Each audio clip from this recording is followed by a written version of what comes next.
संघर्ष के रचनात्मक और सकारात्मक रूप के दूसरे चरण में आपका स्वागत है। मित्रों, आपने पिछले चरण को आनंद पूर्वक स्वीकार किया, इसके लिए आपका बहुत बहुत धन्यवाद।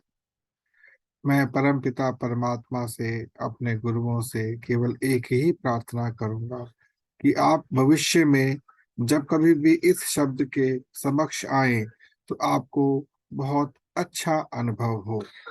आपका अधिक समय ना लेते हुए मैं अपने इस वक्तव्य का प्रारंभ करता हूँ। मित्रों, आप यह सोच रहे होंगे कि परिश्रम तो सभी करते हैं, किंतु सबको परिणाम सुखद क्यों नहीं मिल पाता।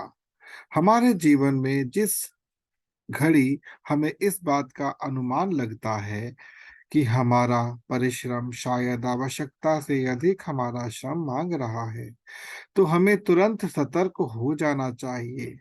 किंतु ऐसा हो नहीं पाता है और ऐसे श्रम के करते हुए हम अपनी क्षमताओं को खोते चले जाते हैं। जब हमारे आराध्य इस धरा पर अपना कर्तव्य निभाने आए थे, तो उन्होंने भी समान परिस्थितियों को वहन किया था। किंतु एक बात जो उनमें विशेष थी कि वे प्रकृति के सदैव समीप ही रहे एवं उसके नियमों का सम्मान पूर्वक पालन भी किया। यही कारण रहा जो उन्होंने इस धरा पर अपने जीवन को विलक्षण रूप से प्रस्तुत किया एवं हमारे आराध्य बन गए। किसी भी वस्तु को प्राप्त करना उतना महत्वपूर्ण नहीं होता जितना उस व्यक्ति, वस्तु अथवा स्थान का महत्व जानना, जिसके सहयोग से वह वस्तु हमें प्राप्त हो रही है। सफलता एवं असफलता केवल हमारी दृष्टि का एक अंश मात्र कोण होता है। हालांकि असफलता में भी अद्वितीय सफलता ही छुपी होती है। केवल और केवल हमारे मानसिक पटल के ऊपर अंकित शब्दों का भेद होता है। एक सफल व्यक्ति अपने सफलता के स्तर तक पहुंचने के लिए ना जाने कितने पड़ाव से गुजरा होगा, जो शायद उसे भी नहीं पता होगा। प्रत्येक वह पड़ाव जो उसे आज सफलता के इस स्तर तक लाने में सहयोगी बना है, वह उसके लिए उसके द्वारा किया गया प्रयास था। किंतु अन्य लोगों की दृष्टि में संभवतः उसे संघर्ष के रूप में देखा जा सकता है।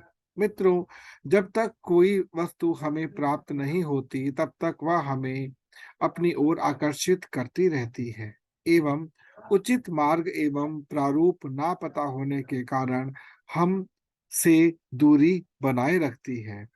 इस प्रारूप और मार्ग की बाधाएं हमें सहजता पूर्वक हटाते हुए उस लक्ष्य की प्राप्ति करनी होती है। इसके लिए उपलब्ध नियमों का उपयोग करना श्रेष्ठ माना जाता है। यदि ऐसा करने में हम अपने भीतर असमर्थता का अनुभव करते हैं, तो एक अलग मानसिक दृष्टिकोण को हम प्रस्तुत करते हैं, जिसे हम सामान्य भाषा में संघर्ष कहते हैं। हमें यह ध्यान रखना चाहिए कि जिस प्रकार एक भूमि के भीतर बीज को उचित स्थान पर लगाने के लिए हमें एक लोहे के कांटेदार छड़ का उपयोग करना पड़ता है, जिससे मिट्टी को खोदा जा सके, किंतु उसी मिट्टी के से बहुत ही सहजता के साथ बीज अपने अंकुरण को प्रस्तुत कर देता है। यह सहजता वह सरल नियम है जो हमारे लक्ष्य तक हमें लेकर जा सकता है। प्रत्येक व्यक्ति का जीवन कई प्रकार के चक्रों एवं बाधाओं से घिरा होता है। किसी भी कार्य के प्रारंभ में वह अपने प्राचीन अनुभवों को आधार मानकर कार्य प्रारंभ करता है, किंतु समय, काल एवं परिस्थिति हर समय एक समान सहयोग नहीं कर पाती।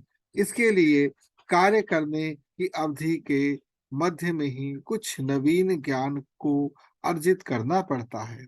श्री कृष्ण ने महाभारत के समय भीष्म पितामह, से एक संवाद किया था, जिसमें भीष्म पितामह के द्वारा परंपराओं पर टिप्पणी करते हुए श्री कृष्ण ने कहा कि हे पितामह, सभी परंपराएं वास्तव में एक आम के फल की भांति होती हैं। प्रारंभ में यह कड़वी होती हैं, समय बीतने के साथ साथ वही परंपराएं कुछ खट्टी सी हो जाती हैं, अर्थात उनमें स्वाद आने लगता है और उपयोग करते करते जब उसमें गर्माहट आती है तो वह मीठी और परिपक्व मीठी हो जाती है। किंतु यह मिठास भी अधिक समय तक नहीं रह पाती और एक समय अंतराल के बाद वह पुनः कड़वाहट में बदल जाती है। तो एक सड़े हुए फल के रूप में दिखती हैं, किंतु यह वह समय होता है जब उस आम के बीज को धरती में छिपा दिया जाता है ताकि एक नए वृक्ष का सृजन किया जा सके।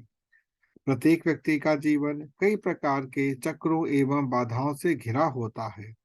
महाभारत के इस संवाद के आगे हमें आज के इस युग को समझना होगा और अपने अनुभवी जीवन को ज्ञान के नए क्षेत्र में दबाना होगा। हमें सदैव तत्परता से निष्ठावान होकर अपने आसपास के समाज को के बदलाव को न केवल समझना होगा, अपितु हो रहे बदलाव को सीखना भी होगा। प्रत्येक व्यक्ति के जीवन में सदैव दो ही मार्ग होते हैं, या तो बदलते हुए युग को सीख लो या खुद को इतना श्रेष्ठ बना लो कि सभी को कुछ नया सिखा सके।